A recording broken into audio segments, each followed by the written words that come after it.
እቺን ዱንያ ተሰናብተን ስንሄድ የመጨረሻ ምንሸኘው ቦታ መስጊድ ነው። እዚህ ቤታ የሚመጡት እዚህ ቦታ የሚቀመጡት በዚህ ቦታ ላይ የሚመላለሱት የዚህ አይነት ቦታ ላይ ትኩረት የሚያደርጉት አንደኛ አላህ የወደዳቸው ናቸው።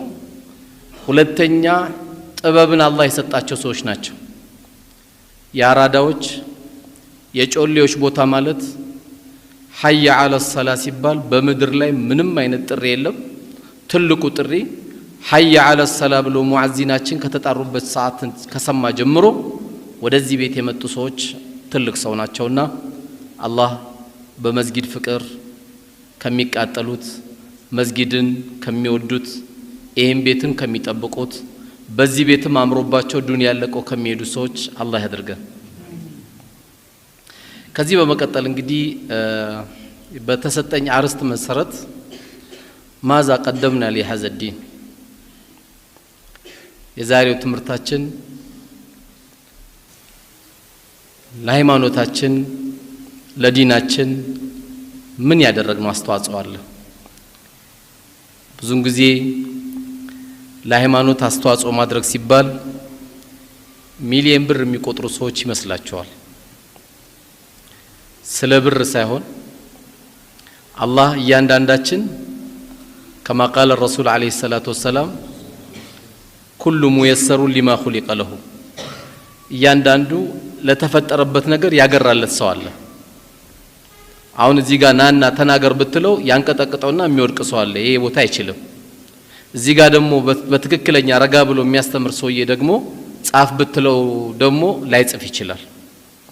አስተባብር ብትለው ላያስተባብር ይችላል።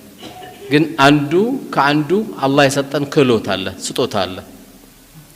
በዛ በሰጠን ስጦታ ሌላው ቢቀር እኮ 4 ልጅ 5 ልጅ የወለደ ልጅ ሁላቸውም ፍላጎታቸው አንድ አይደለም። አንዱ ኢንሻአላህ ዩኒቨርሲቲ ገብቼ እንደዚህ ሆኜ ይላል። አንዱ አይኔ የሚመቸኝ መርካቶ ገብቶ ቶሎ ባቋራጭ ሀብታም መሆን ነው ይላል። አንዱ ደግሞ ድንገት ኢንሻአላህ እኔ የምፈልገው ብዙ ሌባ በዝቷል ፖሊስ መሆን ፈልጋለሁ ሊል ይችላል። ሁሉም የራሱን ንያ ሊኖረው ይችላል። ሁሉም ልጆቻችን ዶክተር ካልሆናችሁ አይባልም። እኛም እንደ እስልምና አስተምሮት ሁላችንም እዚህ ዳዕዋ የሚያረግ ሰው ሁላችሁም ዶክተር ለመሆን መነየት አለባችሁ ብሎ ማስነየት የለበትም። ዶክተር የሚሆን የከፊል አለ፣ ነጋዴ የሚሆን ከፊል አለ። ሌላም ክህሎት አላህ የሰጠው በዛ በክህሎቱ መሰረት ማበረታታት ነው ያለበት ማለት ነው። ስለዚህ እኛ በተሰጠን ክህሎት እኔ የቱ ጋር ነው ያለሁት? ምንድነው እኔ ለዲኔ አስተዋጽኦ ማድረግ የምችለው? ድንገት ያው ብዙን ጊዜ ለዲናቸው አስተዋጽኦ ያደረጉ ተብሎ የሚነገርላቸው አንደኛ የመስጊድ ኢማም ነው፣ ሁለተኛ ሙአዚን ነው፣ ሶስተኛ ዳዒ ነው። አይደለም፣ ይሄ ብቻ አይደለም። ስለዚህ አላህ የሰጠን ክህሎት ምንድነው የሚለው ያው ራሳችንን እየጠየቅን ትላንትና እቺ ምድር አስረክበውን የሄዱት ምርጥ ትውልዶች ነበሩ። ነብዩ አለይሂ ሰላቱ ወሰላም በሐዲሳቸው እንደነገሩን خير الناس قرني ያሉ ثم الذين يلونهم አሉ። ከዘመናት ሁሉ ምርጥ ዘመን እኔ ያለሁበት ዘመን ነው አሉ። ከወቅቶች ሁሉ ጥሩ ወቅት ማለት እኔ የነበርኩበት ወቅት ነው አሉ። ከዛ በኋላ ደግሞ ثم الذين يلونهم በመቀጠል ደግሞ ቀጥሎ ያለው አሉ። እንደየ ደረጃው እንደ ወቅቱ ምርጥ ተብሎ የተጠራም አለ።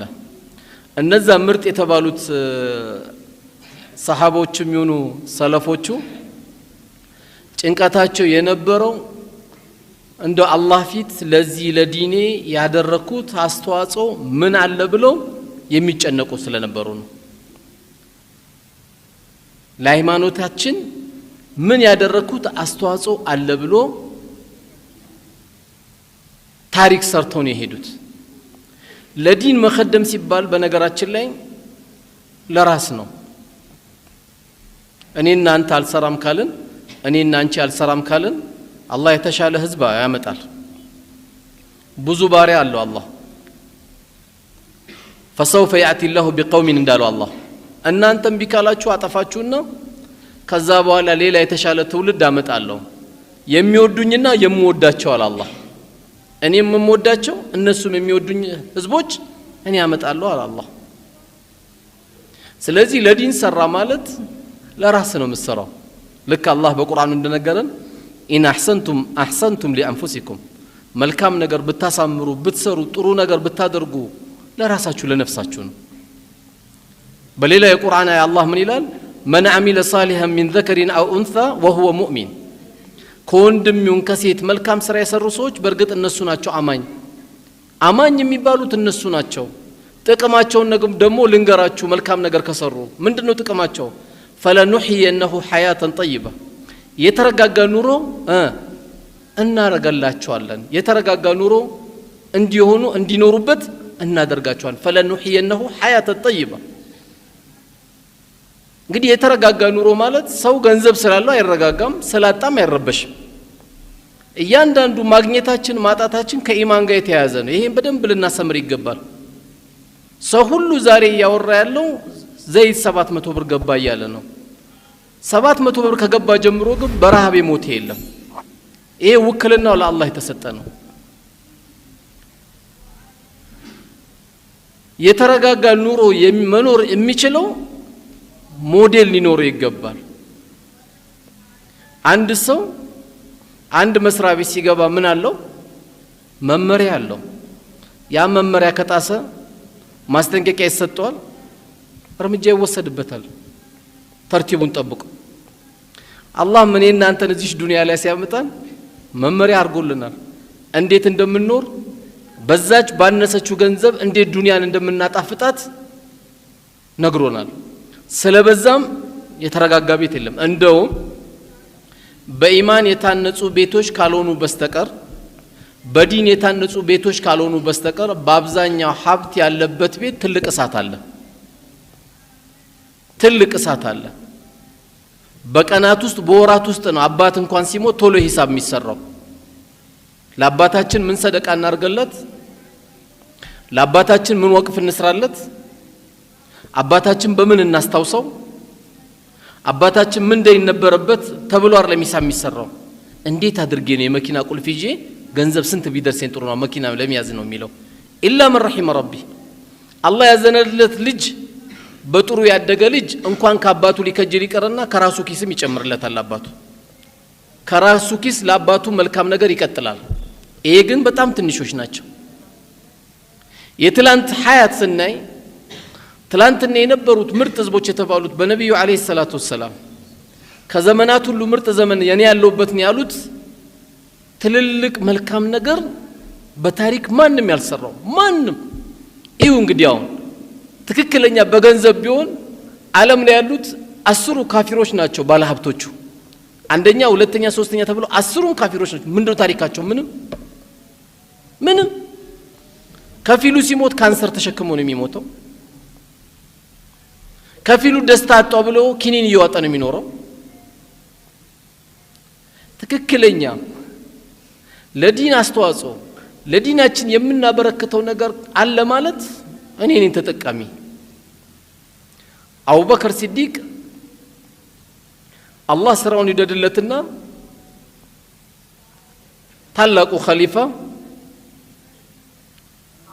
ያለውን ነገር ሁሉ ነው ለዲን ያስረከበው ያለውን ነገር ሁሉ አሁንኛ መስጊዳችን ላይ በጣም ቸር የሚባል ሰው ካለ ከፊሉ ሰው ምን ሊለው ይችላል ከፊሉ ማሻአላህ ጥሩ ሰው ነው ይላል ከፊሉ ደግሞ አረ ጅል ነው ዝም ብሎ ነው ባክ ብሩን የሚበትን ይላል ጅል ብር አይበትንም አራዳ ነው ብር የሚበትነው ጅል የሚበትነው ለወንጀል እንጂ ለኸይር ነገር አይበትንም ሸይጣን ደግሞ ይቋጥሯል እጁን ያስርበታል ለዚህ ያወጣው አቡበከር ጅል አይደለም ታላቅ ሰሃባ ነው ያለውን ነገር ሁሉ አስረክቦ ምን አስቀረ ሲባል አላህና ረሱልን ያለው አለይሂ ሰላቱ ወሰለም አላህና መልእክተኛውን ያለው አቡበከር ግን ይሄን ከማለቱ በፊት ዑመር ደግሞ ግማሽ ንብረቱን ነበር የሰጠው ከዚህ በኋላ ከአቡበከር ጋር መወዳደር እንደማይፈልግ ዑመር አረጋገጠለት የተሻለ ኑሮ መኖር ይችላል የተሻለ ምግብ መብላት ይችላል የተሻለ ብልጭልጭ ነገሮችን ማድረግ ይችላል ነገር ግን ለአላህ ዲን አስረከበ አዎ ያም ባያስረክቡማ ዛሬ እኔ እናንተም እዚህ አንቀመጥ ያ ያስቀመጡበት ነገር ነው እኮ ለዚህ ሰንሰለቱን ይዞ እዚህ ደረጃ ያመጣ ዛሬ ያንዳንዳችን እና አቡ ሁረይራ አብዱራህማን ኢብኑ ሰኽር በእስልምና አስተምሮ ሙስጠላህ አልሐዲስ ላይ ከአንድ ሺህ በላይ ሐዲስ አፈዙ የሚባሉት እነማን ናቸው? 7 ሰሃቦች ናቸው። ከአንድ ሺህ በላይ ሐዲስ አፈዙ የሚባሉት በአንደኝነት ያለው አቡ ሁረይራ ነው። አንድ ሐዲስ እንዳያመልጠው የድመት አቀማመጥ ነበር የሚቀመጠው። ከ4700 ወይም ከ4500 በላይ ሐዲስ በቃሉን ያፈዘው። ዛሬ ያባይ ታፈዝ ዛሬ ኢማሞቻችን የጁማዓ ኹጥባ ሐዲሱን ይዘው ያቀሩልንም ነበር። አቀማመጡ ኢልሙ እንዳያመልጠው ልክ አይጥን እንደምትጠብቅ ድመት አይጥን እንደምትጠብቅ አቀማመጥ ስለሚቀመጥ አቡ ሁረይራ ተባለ። የድመት አባት ተባለ። ስሙ ግማን ነው? አብዱራህማን ኢብኑ ሰኽር ነው ይባላል። ያው ብዙን ጊዜ የምናፍዛቸው የአርሴናል ተጫዋቾች እና አይደል ጀነት የማያስገባን። እነዚህ ግን ትልቅ ባለውለታችን ናቸው። አብዱራህማን ኢብኑ ሰኽር ይሄን የመሰለ ትልቅ በዱንያ ላይ ለዓለም الاسلام ትልቅ ባለውለታ ነው። ከዚህ መካከል እንግዲህ ከሰባቶቹ አነስ ኢብኑ ማሊክ አለ። ረሱሉና አለይሂ ሰላቱ ወሰለም 10 ዓመት ቤታቸው ላይ የከደመ ሰው ነው። 10 ዓመት ለምን? የዲን ታላቅ ሰው ስላሉ እሳቸውን መخدም ዲንም መخدም ነው። 10 ዓመት ረሱልን خدመዋል። በጣም ግን ይሄ ሐዲስ ሲነገር የሚገርመኝ 10 ዓመት እኔ እሳቸውን ስخدም ለምን ሰራ እንዴት ሰራ ኡፍ እጭ ብለውኛ ያቆም ነበር አለ። ዛሬ 10 ወር እኮ አይቆዩም ሰራተኞቻችን አለ ቤት ውስጥ ያሉት 10 ወር የሚቆዩ እኮ ሰራተኞች የሉም። 1 ዓመት ራሱ ከቆዩ እንኳን ደስ አለ እየተባለ አይደለም ቤት ውስጥ 1 ዓመት ትክክለኛ ሞዴል ስለነበሩ ዱንያን በትክክል ስለኖሩት ረሱል አለይሂ ሰላቱ ወሰለም 10 ዓመት የከደማቸውን አነስ ለምን እንዴት ብለው አያውቁም። እኛ ትንሽ ገንዘብ እጃችን ላይ ካለ በዲን ጭንቅላት የማያስብ ከሆነ ሰራተኛ ሲባል በቃ ተራ አድርጎ የሚያይ ሰው አለ። የቤት ሰራተኛ ሲባል ተራ አድርጎ የሚያይ አለ። ደግሞ የሚያሳዝነው ተራ አድርጎ የሚያየ 6-7 ልጅ ወልደዋል። ነገ ልጅ ሰራተኛ ልትሆን ትችላለች እኮ ዛሬ ተከልከው ነገር ግን ነገ ልጅ እዚህ ቦታ እንዳትወርቅ ደግሞ አላህ ይጠብቅልሃል። ብርጭቆ ሰበረሽ ብለ ከደሞዝሽ ይቀነሳል ካልካት ሳን ሰበረሽ ብለ ከደሞዝሽ ይቀነሳል ካልካት ላ ኢላሃ ኢላላህ አንተ ንጹህ ምግብ እየበላ ትርፍራፊ መስጣት ከሆነ አልኖርንም። ይሄ እስልምና አይፈቅደውም። እንዳትበላ አንተ ቀድማ አንተ ማድረግ የሚገባ ምንድነው? እቺ ልጅ በልታለች ብለ ለባለቤት መጠየቅ አለብህ። እቺ ልጅ ቀድማ መብላት አለባት። ለምን? አላህ ነው አንተ ቤት ያመጣት። አላህ ነው አንተ ቤት ያመጣት። አላህ ደግሞ ነገሮችን ይገልባብጠዋል። የዘንድሮ ረመዳን የዛሬ አመት ረመዳን የነበሩት ወንድሞች ዘካ አሰልፈው የሚሰጡ ነበሩ። ወላሂ ግን የሚገርማችሁ የዛሬ አመት የነበራቸው ሰዎች ዘንድሮ ዘካ እየጠበቁ ነው። ሊቀበሉ ነው እኮ ሊሰጡ አይደለም ሊቀበሉ። ይሄን ነው የምንኮራበት ዱንያ። ነገሮች ይለዋወጣሉ። ይሄን ነው ሁላችን ማሰብ ያለብን። ስለዚህ አነስ ኢብኑ ማሊክ 10 ዓመት እጫላሉኝም ኡፍ አላሉኝም ስንል እኛስ ቤታችን ያለችው መርየም እኔ ቤት የመጣችው አንተ ቤት የመጣችው ፋጡማ አንቺ ቤት የመጣችው ከድጃስ ቤተሰብሽ ናት እህትሽ ናት። አንቺ ሰራተኛ አይደለሽም እህቴ ናሽ ነው ማለት ያለብን። እኔን 1500 ብር ከፍዬ እንድቀጥር ላበቃኝ ጌታ ምስጋና ይገባው ያልከ ነው እንጂ እንድንቀባረር አይደለም። ስለዚህ አነስ እሳቸው ዲንን ስለሚخدሙ ነብዩ አለይሂ ሰላቱ ወሰለም ዲንን ስለሚخدሙ 10 ዓመት خدሟቸዋል። በወንድ ደረጃ ነው። የግድ የቤት ሰራተኛ ብቻ አይደለም። ሱቅም ካለ አንተ ሚሊዮን ብር እያተረፍክ አሁንም ሰራተኛ 1500 ብር የሚከፍለው ከሆነ ተገቢ አይደለም። ሰው አድርገው። خير الناس انفعكم ከናንተ መካከል በላጫችሁ ሰው ማለት ማን ነው? አሁን እጃችሁን አውጣችሁ ማን ነው ብላችሁ ማን ነው የምትሉኝ? ቆንጆ መኪና ያለው ልትሉ አይደል? እኛ ሰፈር ቆንጆ ቤት ይሰራው ልትሉ ነው አይደለም? ከኛ መካከል አሁን እዚህ ውስጥ ካለነው ሰዎች ሁሉ በላጫችን ማመሰላችሁ ሰውን የጠቀመ ሰው ነው። አንድ ሰው ወደ ሰው ነኝ የሚለው ለሰው መኖር የጀመረ ጊዜ ነው እንጂ ጥሩ ነገር ገባ በር መቆለፍ ከሆነ ይሄ የኛ ሱና አይደለም። ቆንጆ ጥብስ ቤታችን ሸተተ እዛች ጋር አፍንጫቸው የሚጣመም ሰዎች አሉ። አረ አፍንጫቸው አይደለም አይናቸው ከፈለገ ይጥፋያል ከመቆለፍ ከሆነ ይሄ ከኛ ይጠበቅ። እንግዲህ ያው ኮንዶሚኒየም ያላችሁ አላህ ይዘንላችሁ። የኮንዶሚኒየም የጎረቤት ሀቅ እንዴት እንደሚሆን እኔ አላውቅም። በጣም ከባድ ነው። አንድ የእስልምናን ግንዛቤ የተገነዘበ ሰው የኮንዶሚኒየም ኑሮ ሐቁ በጣም ከባድ ነው። የተጣበቀ ግድግዳ ነው፣ የማይሸት ነገር የለም። የማይሸተው ሁሉ ይሸታል በጣም ከመቀራረቡ የተነሳ። እንግዲህ አላህ ሰፊው ቤት አላህ ይስጠን። ስለዚህ አነስ ኢብኑ መሊክ በዚህ መልኩ ነበር የሄደው። አቡ ሁረይራ ምን ያሳለፈው ለዲን። ከሰባቱ ደግሞ ሰሃባዎች በጣም የምትገርመው ደግሞ እናታችን አይሻ ከሺህ በላይ ሐዲስ ያፈዘች ናት። እነ ጃቢር ኢብኑ አብዱላህ አሉ እና አቢ ሙሳ አልአሽዓሪ አሉ። ግን እናታችንም አንሻ ከሺህ በላይ ያፈዘች ነበረች። ይሄው እንግዲህ እስካሁን ካቀረብኩላችሁ እነዚህ ሰዎች ካፒታል አልነበርም ያቀረቡት። በካፒታልም ደረጃ ደግሞ 10 ጀነት የተመሰከረላቸው ሰሃቦች በአብዛኞቹ ሚሊዮነር ሳይሆኑ ቢሊዮነር ነበሩ። ብራቸውን አያውቁትም ግን ለእስልምና አስረከቡ። ዲኑን ኸደሙበት፣ አላዋረዱትም። ይሄን ዲን በደንብ ጠበቁበት። የሚደረገውን ነገር ሁሉ አደረጉ። ደህይተው ድንጋይ አስረው ነው የሞቱት። ረሃቡም ማለት ነው። ስለዚህ አላህ መርጦ ወፍቆ ስለ ዲን እንድትቆረቆር ማድረግ ቀላል ነገር አይደለም። ምን ያለው እዚህ መስጊድ ስንመጣ ሰፈር ላይ እዚህ ጀማ ምን ሰግዶ ወንድሞች ስንመጣ ይህንን ብር አውጥቶ እዚህ መስጊድ የሰራው ሰውዬ ምን ያለን ቀናበታለን። መቅናት ማለት እኮ ይሄ መስጊድ የሰራው ሰውዬ ነው መቅናት ያለብን። እኔ እንዴት ነው ከዚህ የበለጠ ሰፊ መስጊድ የምሰራው? ምን አለ በዚህማ ብንቀናና ማንም እኮ የጀሃነም የለም ሁሉም የጀነት ነበር። ዛሬ የሚቀናናው ኬት አባቱ የመኪና መጣው ነው የሚለው። ኬት አባቱ አመጣው ባቋራጭ አመጣው እንዴት ሰራው ግን ቤቱን ይላል። ምን አገባኛ ትራፊክ ነን እንዴ? አላህ ለጠላቱ የሚሰጥ የለ እንዴ ዱንያ? ወንድም አይጣብ እንጂ ቀና ይበልለ ኑር መስሎ ይድለ። አንድ አዝማሪ የ10 ሚሊዮን ብር መኪና ሊይዝ ይችላል። ያዝ ወንድም ምን አስገረመ? መስጊድ የገባ ቂብላ የገባ አረ አላህ ይልቀቅበት በልና ዱዓ አርግለት። በሽተኛ ነው እኮ የምትሆነው። አሁን ኮቪድ ይባላል። ከኮቪድ ይብሳል ይሄ ትልቅ ኮቪድ ማለት እኮ በወንድም ላይ መቅናት ነው። እንደው ማጨነቅ ያለብህ መቼ ነው? ወንድም ሲያጣ ህመም ነው አላንተ። ወንድም ካጣ ሚስቱ ትጨነቃለች። ወንድም ካጣ ልጆች ይጨነቃሉ። ፍላጎታቸው መሙላት አትችልም።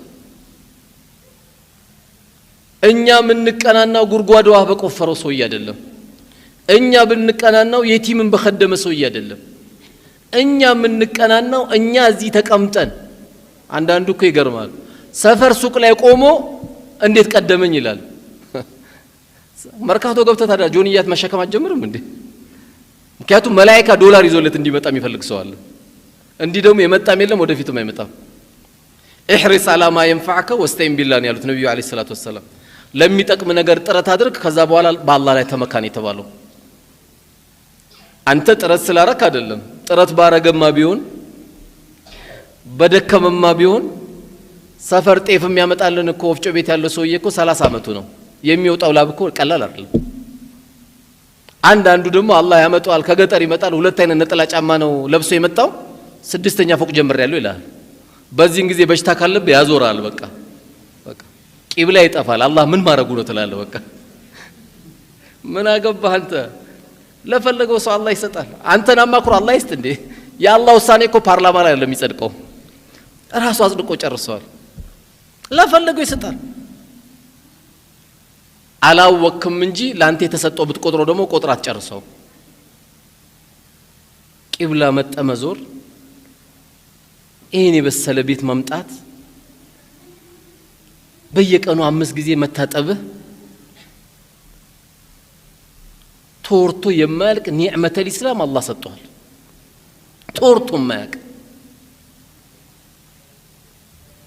ሰው ብዙን ጊዜ ያው የበላዩን ስለሚያይ ነው እንጂ የሚቸገረው የበታቹን ቢያይ ብዙ መድኃኒት ያገኝ ነበር አሁንም የበታችን ካየ ብዙ መድኃኒት ታገኛለህ ቀላል ነው ብስጭጭት ስትል አጠገብ ነው አንድ ታክሲ ነው የምትይዘው ጳውሎስ ሄደ ዝም ብለ የሆነ ሰው ዘይር እዛጋ በሽንቱ አልጋ ላይ የሚሸና ሰው ታያለ እዛጋ ደግሞ ኦክሲጅን ተደርጎለት ደግሞ ገርገራ ውስጥ የገባ ሰው ታያለ እዛጋ ደግሞ እግሩ ተቆርጦ ሲሰራለት የምታየው ሰው አለ ብዙ መድኃኒት ታገኛለህ ስለዚህ አንተ ከሁሉም በላይ ነህ አንተ ከሁሉም በላይ ነህ ይሄን ካላየን እንኳን ለዲን አስተዋጽኦ ልናደርግ ይቀርና ለራሳችንም እምንተርፍ ሰዎች አልነበርም የዲን ጉዳይ ሲነሳ ትልቅ አስተዋጽኦ የተደረገበት ትልቅ መከራ የደረሰበት ዲን ነው እስልምና ሁሌ ቂያማ እስከምትሆን ድረስ የሚከታተለው ሰው አይቀርም ፈላጊው ብዙ ነው ሁሉም በእስልምና ሰነ ምግባር የሚሄድ ከሆነ የሚጨንቃቸው ሰዎች አሉ ማን ሙሰኞች ጉቦኞች ዘራፊዎች ገዳዮች ሐሜተኞች ለዚህ ሁሉ መድኃኒት ስለሆነ ማንንም እንዲመቸው አይፈልጉ ማንንም በተለይ ፈረንጆቹ እንዲመቸን አይፈልጉ ዘመናዊ ባሪያ ነው የሚያረጉ ዘመናዊ ባሪያ ስለዚህ እስላም ያለፈበት ታሪክ ስናይ والله እኛ ምንም የሆነው ነገር የለም አንድ ቤተሰብ የደረሰው መከራ እንደና አማር ያለ ያሲር ቤተሰቦች ሱመያ ላይ የደረሰው ከባድ ነው ሱመያ ሲባል ዝም ብሎ ተራስም እኮ አይደለም አንድ ሰው በሽጉጥ መግደልና አንድ ሴትን በሽጉጥ መግደልና አንድ ሴትን ማህፀኗ ላይ ብልቷ ላይ ወቅቶ መግደል በጣም ከባድ ነው ሱመያ ሲባል ዝም ብሎ ተራስም እንዳይመስልን ይሄን ታሪክ ነው ያሳለፈችው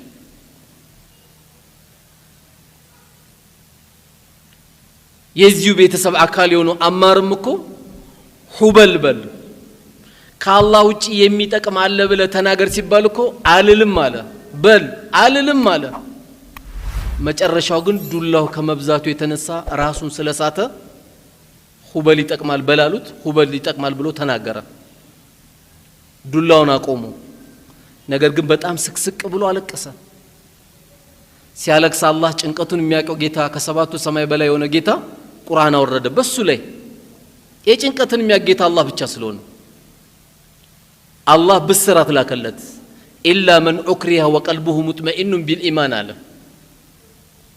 ይህንን የኩፍር ንግግር የተናገረው ውስጡ ኢማኑ ሙሉ ነው እየጠላን የተናገረውና አፉ ተብላል ተባለ ግን ሁበል አለ አላህ ግን የቀልብን የሚያጌታ ስለሆነ ነፃ ወጣ የደረሰበት ዱላ ቀላል አይደለም እነ ቢላል የደረሰባቸው መከራ ቀላል አይደለም ነብይ ናቸው አለይሂ ሰላቱ ወሰለም የፈለጉትን ነገር ጠይቀው መርሐባ የሚባሉ ናቸው ግን ለዚህ ዲን ጥርሳቸው ተሰብሯል አዝማሪ ተብሏል ገጣሚ ተብሏል ሟርተኛ ተብሏል ጠንቋይ ተብሏል በእያንዳንዷቸው በሚሏቸው ንግግሮች ግን ሁሉንም አላህ መልስ ሰጥቷቸዋል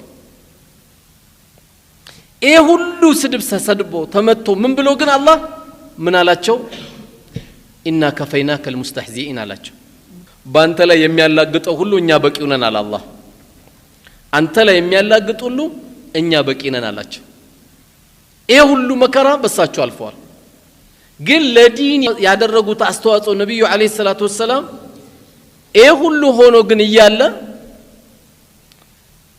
ላለፈውም ለወደፊቱም ወንጀል ተምሯል ተብለው ግን እሳቸው ስራቸውን አላቆሙ እናታችን አንሻ ባወራቸው ሐዲስ ያለፈውንም የወደፊቱንም ወንጀል ተምረሃል ተብሎ ከተነገራቸው በኋላ እሳቸው ሌሊት ተነስተው ሲሰግዱ አይታ አላህ እኮ ምሮካል ምን ሊቀርብ ነው ሁሉም ነገር አድርጎልሃል ብላ ስትላቸው አንሻ የሚገርም ንግግር ነው የተናገሩት እሳቸው አፈላ አኩነ አብደን ሸኩራ ታዲያ አመዝጋይም ባሪያ ነው እንጂ መሆን ያለብኝ አመፀኛ ባሪያ መሆን አለብኝ እንዴ አንሻ ነው ያሏት ጀነት ተረጋግጦላቸዋል እንኳን ነብዩ አለይሂ ሰላቱ ወሰለም ይቀርና በስም ደረጃ ተጠቅሰው ጀነት የተመሰከረላቸው ሰዎች ብዙ አሉ ለዲን አስተዋጽኦ ከማድረግ ግን አልተወገዱ ዑስማን ኢብኑ አፋን ስንተኛው ኸሊፋ ነው አቡበከር ዑመር ኦኬ ለካ ከቀጠርኩኝ ይመልሱ ልነገርኳችሁ ማለት ነው ስንተኛ ነው ሶስተኛ ነው ዑስማን ኢብኑ አፋን ሶስተኛው ኸሊፋ ነው ረሱል አለይሂ ሰላቱ ወሰለም غزو العسرة የተባለች ዘመቻ ኢብኑ አፋን ምን አለ ሙሉ ወጪ እኔን የምሸፍነው አለ ሙሉ ወጪ እኔን የምሸፍነው አለ ይህም ሳይበቃ